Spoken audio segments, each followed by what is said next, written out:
This is Rosen, Discrete Mathematics and its Applications. Section 3.1, we're discussing algorithms.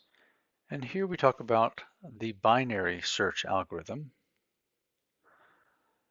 One of the key assumptions for a binary search algorithm is that the input list is already sorted. For the linear search algorithm, we had assumed no structure on the list. But for the binary search, we will see that it is important that the input list already be sorted, and we still are dealing with distinct items on the list, so that we're not searching for more than one location for an item.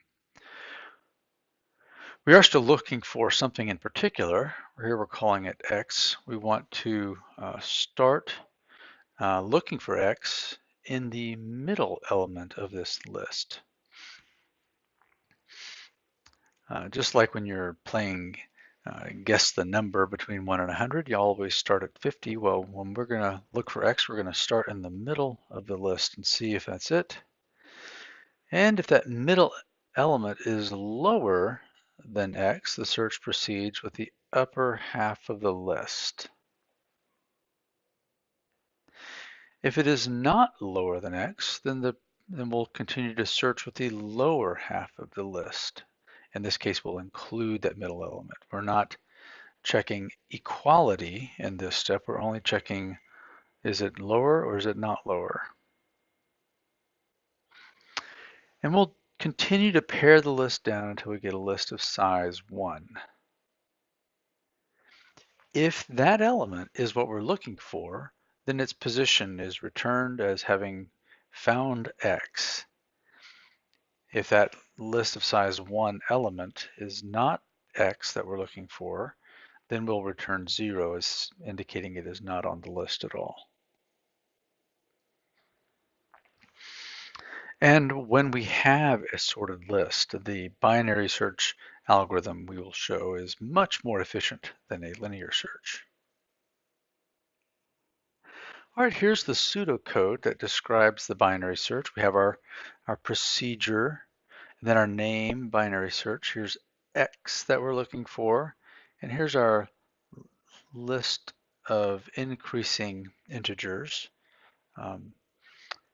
And we start with the left index being 1 and the right index being 0. So their endpoints are the endpoints of our original list to start with, and in general, I and j will represent those endpoints as we converge on that single item list and check whether or not it's X.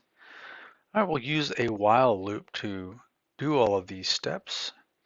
And so while I is strictly less than j, that means while the list is of length greater than 1, we'll calculate a midpoint by adding I and j, dividing by 2, and since there's a possibility that will have a fraction, we'll take the floor function.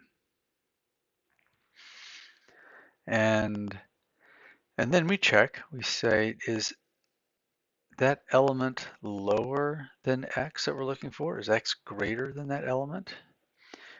If x is greater than that element, then we will move the left index to be m plus 1. So here's that midpoint right there, a sub m. If x is not greater than a sub m, we will move the right endpoint to bm. So we will include a sub m in that new list.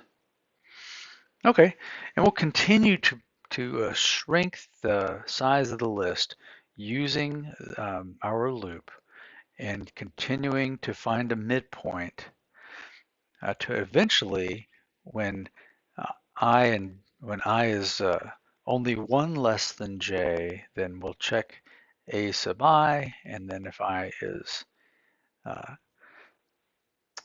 sub I is less than x, then we'll move the left endpoint to be equal to j, and if a sub I is not less than x, then the right endpoint will be equal to I. That's when I and j are only 1 apart. And then at that point, I will be equal to j, and we'll break out of the loop, and then we'll test if there's equality at a sub I. And if it is, then we'll return location I. And if it's not, then we'll return 0. All right, on the next slide, we'll run through an example application of this algorithm to a sorted list. Here we're going to be looking for the value of 19 on this list here. We see that it is sorted, and a cursory glance will see that it is on there, but we're going to step through using our algorithm.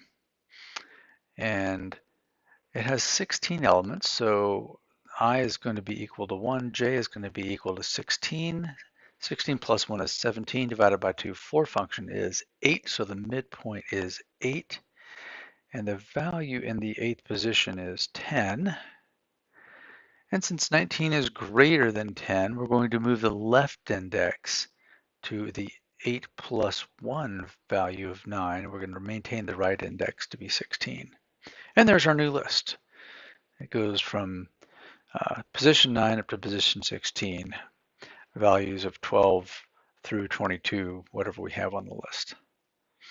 All right, so now I've got 9 and 16. I add those together to get 25, divide by 2, floor function to get 12.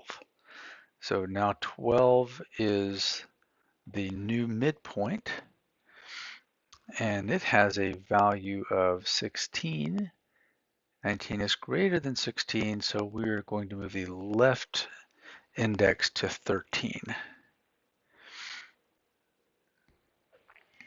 Okay, so now we have the 13th, 14th, 15th, and the 16th positions that we're still searching for. 13 plus 16 is 29, divided by 2 floor function is 15. Is that right? No, sorry, floor function is 14. So 29 divided by 2 floor function is 14. And the value at 14 is 19. But 19 is not greater than 19. So now we restrict the search, we move the right endpoint down to the midpoint. So we'll be searching 13th and 14th positions. And then 13 plus 14 divided by 2 floor function is 13. So we check whether 19 is greater than the value of the 13th position. It is. And so we make the left endpoint equal to the right endpoint in the 14th position. We break out of the loop at this point and we check to see if that remaining value is equal to 19. It is, and so now I can return 14 as the location of the value I was looking for.